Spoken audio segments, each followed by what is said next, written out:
Yoo yaa harka fuunee akkam jirtu maatii Siinqee Production sagantaa keenya irraatiin odeessaalee garaagaraa qabannee jirra. Odeessaalee kanneen keessaas dhimmi muudamaa aangoo Yuunivarsiitii Oromiyaa jalqaba irratti argama.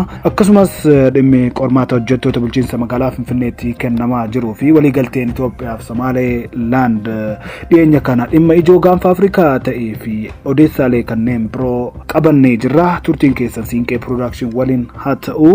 Isiniin jecha maatiin Siinqee Production yaadaa fi tumsa keessaniif guddaa galatooma isiniin jecha kanneen maatii Siinqee Production hin ta'in jirtan subscribe gochuudhaan maatii keenyatti dabalamaa isiniin jecha share gochuun hiriyoota keessaniif qooduu hin dagatina. Akkasumas yaadaaf qeeqa Siinqee Productioniif qabdan comment gochuu hin dagatina isiniin jecha amma kallattiimaan gara odeeffannoowwan keenya guyyaa har'aatiif qabannee dhiyaanneettaan isin dabarsaa.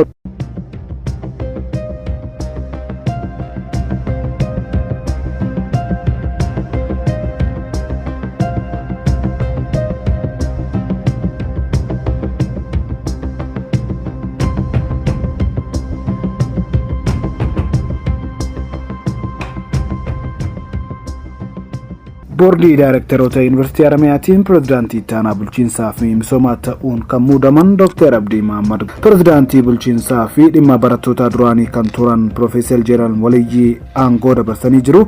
Mariin waajjira pireezidaantichaa keessatti bakka hooggantoonni olaanoo yuunivarsiitichaa argamanitti gaggeeffame. Profeesar Jeelaan Waliyyiitti gaafatamummaa itti aanaa pireezidaantii bulchiinsaaf misoomaa Dr. Abdii Mohammadiif dabarsanii kennanii jirani. Egaan Profeesar Jeelaan itti aanaa pireezidaantii bulchiinsaa fi misooma haaraa filataman Dr. Abdiif hawwii guddaa isaaniif qaban ibsaniifiitiin jirani.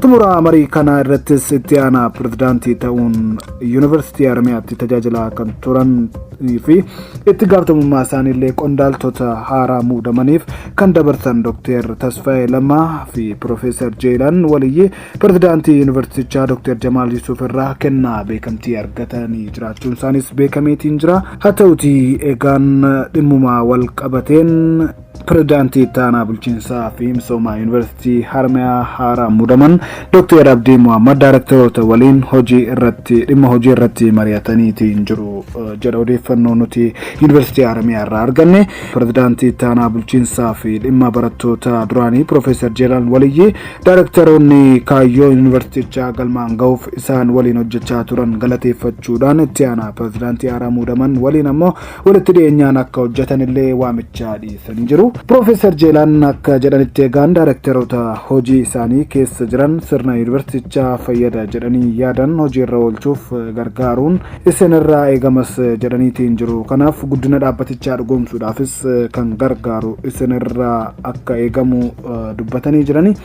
Profeesar Jeelaan ammoo itti dabaluudhaan kaayyoo yuunivarsiitichaa galmaan ga'uuf deeggarsi isaanii yeroo barbaachisu hundatti deeggarsa taasisuuf qophii ta'uu ibsuudhaan itti aanaan pireezidaantii haaraa Dr. Abdii Mohammad bara hojii gaarii hawwaniifii jiru. Itti aanaa pireezidaantii bulchiinsaa fi misooma haaraa Dr. Abdii Mohammad hojiiwwan kutaa isaanii jalatti eegamu milkaa'inaan xumuruuf ga'een daayirektarootaa baay'ee barbaachisaa ta'uu ibsuudhaan itti aanaan pireezidaantii bulchiinsaa fi misooma haaraa Dr. Abdii Mohammad hojiiwwan kutaa isaanii jalatti eegamu milkaa'inaan xumuruudhaaf ga'een daayirektarootaa baay'ee barbaachisaa ta'uu ibsuudhaan sirna yuunivarsiitichaa ammayyeessuudhaan miidhagina mooraa yuunivarsiitichaa jijjiiruun hojiif mijataa taasisuu fi akkuma kanallee balfa gatuu fi jijjiirama fiduuf xiyyeeffannoon ni hojjedha jedhanii jiru Dr. Abdiin. Egaan hojiiwwan kanneeniif kanneen biroo milkiin xumuruuf sirna walga'ii torbaanitti yeroo yeroon hojiirra oolchuun galmoota damee isaanii irraa eegamu galmaan ga'uuf ciminaan kan hojjetan ta'ullee Dr. Abdiin beeksisanii jiru. Egaan akka caasaa yuunivarsiitiiwwan haaraa mirkanaa'etti pireezidaantii itti aanaa bulchiinsaa fi misoomaa Dr. Abdiin durfamu jalatti daayirektaroota waajjira koonistirakshinii, daayirektoreetii eegumsaaf nageenya fi daayirektoreetii misooma intarpiraayizii kanneen biroo maricha irratti hirmaatanii jiru.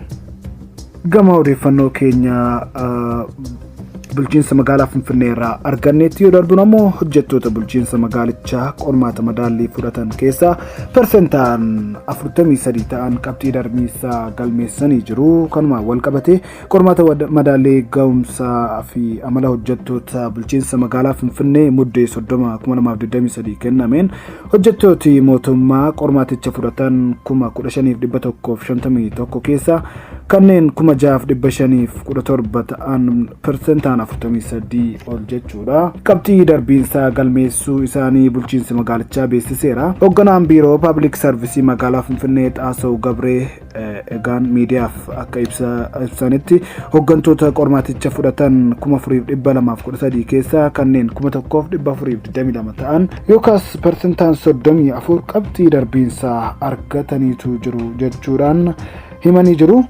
Hojjettoota idilee 10,257 qormaaticha fudhachuu isaanii fi isaan keessaa immoo kan 5,095 ta'an darbuu isaanii eeranii jiru. Egaan Dr. Xaasoon hojjettoonni 681 qormaaticha kan fudhatanis yoo ta'u seera qormaatichaa cabsuu isaanii immoo qormaanni isaanii fudhatama kan dhabe ta'uu ibsaniiru.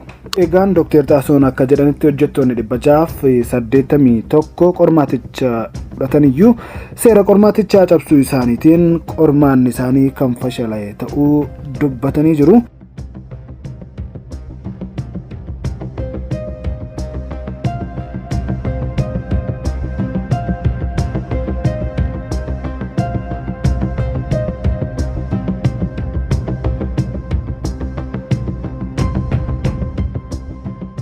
Gama odeeffannoo keenya biyya keessaa irraa arganne kan birootti yoo darbinu ammoo lammiilee miliyoona 40 deeggarsa tattamaa akka barbaachisuun koomishiniin hooggansa sodaa balaa beeksise. Koomishiniin hooggansa sodaa balaa qindeessaa deeggarsa namoomaa dhaabbata mootummaa gamtoomanii waliin dhiyeessii deeggarsa namoomaa Itoophiyaa ilaalchisee ibsa waloo baasaniitiin jiranii. Ibsichaanis mootummaan Itoophiyaa dhaabbilee tumsitoota waliin ta'uudhaan oomishtummaa qonnaa dagaagsuu fi wabii nyaataa mirkaneessuuf xiyyeeffannaan hojjechaa jiraachuun ibsameera. Haa ta'u malee egaan hongee irra deddeebiin mudataa jiruun miidhaa qaqqabu ittisuuf deeggarsaaf tumsa qaamolee deeggartoota akka gaafatullee akeekameetiin jira. Egaan naannoo Oromiyaa, Tigraay, Amaara, Affaar, Kibba Itoophiyaa fi Kibba Lixa Itoophiyaa hongeef saaxilamanitti lammiilee miliyoona 4 ta'an deeggarsa nyaataa tattamaa akka barbaachisu beeksise. Hongee mudatee hordofee hanqina nyaataa dabalatee dhibeewwan akka busaa, gifiraa fi koleeraa mudachuu fi beeyladoota gaanfaarra miidhaan qaqqabuunis ibsameera. Hanqina qabeenyaa jirutti dabalataan ammoo naannawaalee deeggarsi barbaachisu qaqqabsiisuuf rakkoolee nageenyaa mudatan hojiilee deeggarsa qaqqabsiisuu irratti dhiibbaa uumuu ibsichi akeekee jira. Ta'us dhaabbileen mootummaa fi dhaabbileen deeggarsaa naannawaa hongeen miidhamanitti deeggarsa namoomaa qaqqabsiisuun akka danda'ame beeksisuu tajaajilli oduu Itoophiyaa gabaasee akka jiru beekameera.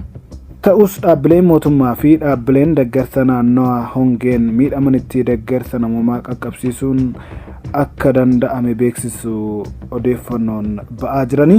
Haa ta'uutii egaan deeggarsa marsaa 3 ol taasifameen mootummaan lammiileen miliyoona 7.3 deeggarsa dhiyeessuu akka danda'e yoo eeruu naannoo walakkeessa baatii muddeetti ammoo deeggarsa dhaabbilee biroo fi sagantaa nyaata addunyaan eegalameen naannoo Amaaraa, Tigraay, Somaalee fi Affaaritti lammiileen miliyoona 6.5 deeggarsa akka argatan taasifamuun ibsamee jira. Dhiyeessiin deeggarsa namoomaa kunis kanneen deeggarsi dursaa barbaachisu hundaaf baatii amajjii cimee kan itti fufu ta'uu ibsichi akeekee jira. Qaamoleen tumsitootaas sochii kana tumsuuf xiyyeeffannaa akka kennan waamichi kan dhiyaate yoo ta'u deebii yeroon gaafatus deeggarsa maallaqaa fi namoomaa dhiyeessuun dhimma murteessaa ta'uun eeramee jira.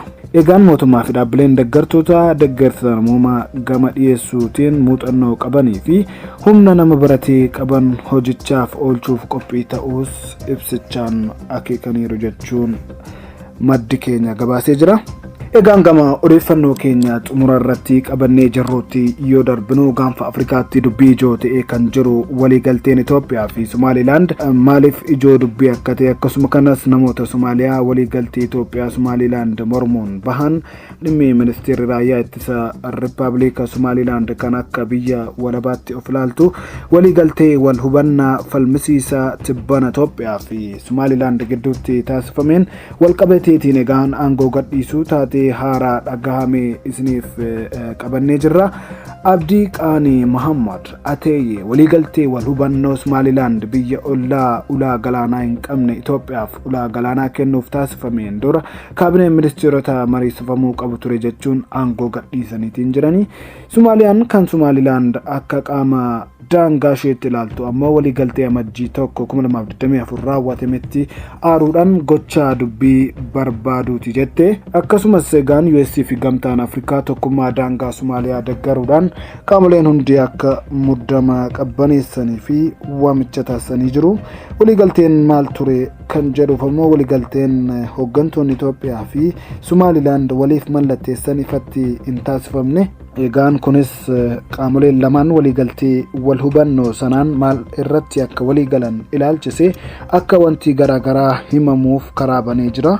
Waliigalteen wal hubannoo fi fedhii kan agarsiisu malee waliigaltee seera qabeessas miti jedhu haa ta'u malee egaan wanti ifaa fakkaatu tokko Somalilandiin karaa buufata isheetiin ulaa galaanaa daldala Itoophiyaaf kennuuf qophiidha jedhu garuu ammoo buufata kamirraan akka ta'uu danda'us ifaa miti.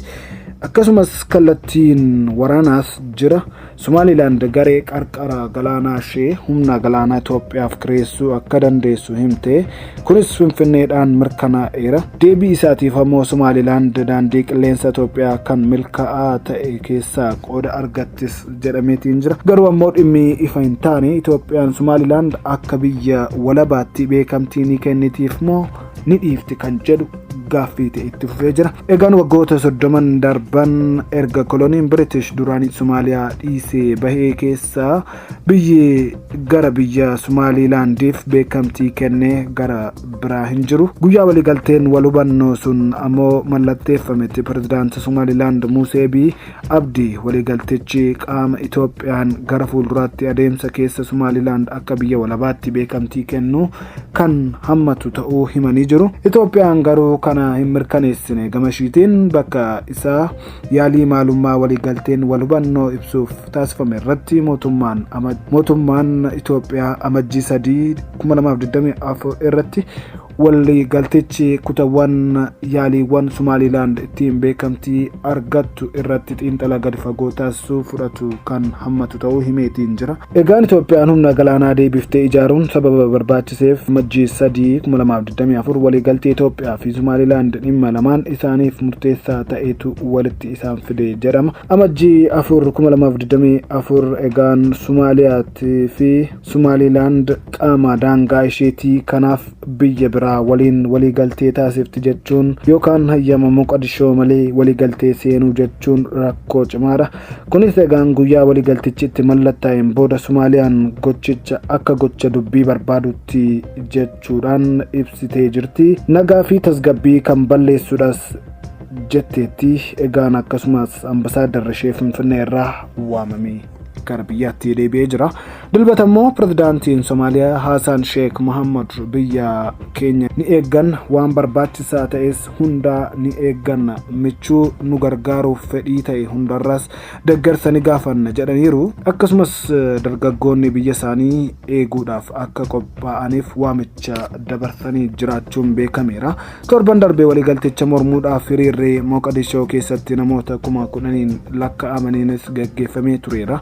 Ejjannoon Somaliland egaan bara 1991 ture kan Somaaliyaa irraa baatee biyya walabaa ta'uu ishee labsitee turte. Kanaanis sirna siyaasaa filannoo baramaa humna poolisii fi maallaqa mataa ishee kan qabdu yoo ta'u waggootaaf hokkara Somaaliyaa keessatti mudate hedduu jalaa bahuu dandeessee jirti. Haa ta'u malee egaan walabummaan ishee kun biyya kamiinuu beekamtii akka hin arganne beekamaadha. Akka Somaliland jettetti Itoophiyaan yeroo ta'etti beekamtii kennuuf kan waliigaltu yoo ta'e qaxanaa gaanfa Afrikaa irratti kan dhiibbaa olaanaa qabaatu ta'a jedhameera. Egaan gamashiitiin Itoophiyaan ammoo ministeerri muummee Abiy yeroo darbe ulaa galaanaa argachuun dhimma marteessaa ta'uu ibsanii turuun isaanii ni yaadatama. Itoophiyaan gamashiitiin yeroo Eertiraan jalqaba bara 1990 walaba baatetti buufataalee galaanaa ishee dhabdee turte. Itoophiyaan uummata ishee miliyoona 100 qabattee biyya ulaa galaanaa hin qabne jalqabaati akka addunyaattis jechi muummicha ministeeraa Abiy ammoo Itoophiyaan galma kaawwatte mirkaneeffachuuf humnaan fayyadamuu dandeessi jechuun sodaa uumee ture. Waliigaltee Somaalilaand ammoo akka seena qabeessaa fi kaayyoonsaas naga qabeessa ta'uu xiyyeeffannaa kenne ejjennoon mootummaa labsame kan eenyu waliinuu waraana keessa galuudhaaf fedhii akka hin qabne kan baay'ee cimsedha jechuun tajaajilli kominikeeshinii mootummaa Itoophiyaa himeera. haa ta'u malee waa'ee wal dhabdichaa eeruu gara biraa irratti Dr. Abiy toora X isaanii irratti guyyaa dilbataa akka jedhanitti dhimmoonni haala beeknutti yookaan haala raagnutti ni raawwataman jennee yoo eegne carraan nu darbuu danda'a. Itti dabaluudhaanis yeroo tokko tokko galma mirkaneeffachuuf yaadni saanduqaan alaa akka barbaachisu dubbatanii jiru. Warri kaan maal akka jedhanis amajjii 324 irratti dursaan komishinii gamtaa Afrikaa gamasaan Muusaa Faakiin Mahammad waldhabdee Itoophiyaa fi Somaaliyaa jidduutti uumame tasgabbeessuuf tasgabbii fi kabaja walootiif waamicha taasisaniitiin jiranii.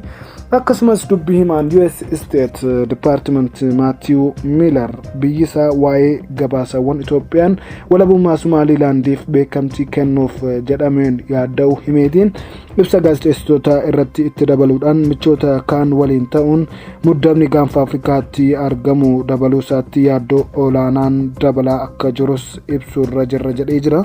Egaan Turkiin Somaaliyaa keessatti gahee olaanaa bahaa kan jirtus tokkummaa walabummaa fi tokkummaa daangaa Somaaliyaatiif murannoo qabaachuu ibsitee jirti. Biyyi Masrii Somaaliyaaf deeggarsa cimaa qabdu jabeessitee ibsitee jirti. Pireezidaantiin Masrii Abdul Fattah al-Siisiin gita isaanii Somaaliyaa cinaa akka dhaabbattuu fi nageenyaaf tasgabbii ishee akka barbaaddu dubbataniiru. Kunneen siinqee production irraa odeessaalee yeroo kanaaf qabannee dhiyaanne yoo ta'u odeessaalee biroo haga qabannee walitti deebinutti subscribe share waliif gochuudhaan komentii jalatti immoo yaadanuuf qabdan nuuf qoodaa yeroo isiniin jennu gammachuu guddaadhaanidha. Baay'ee isin jaallanna nagaan nuuf tura.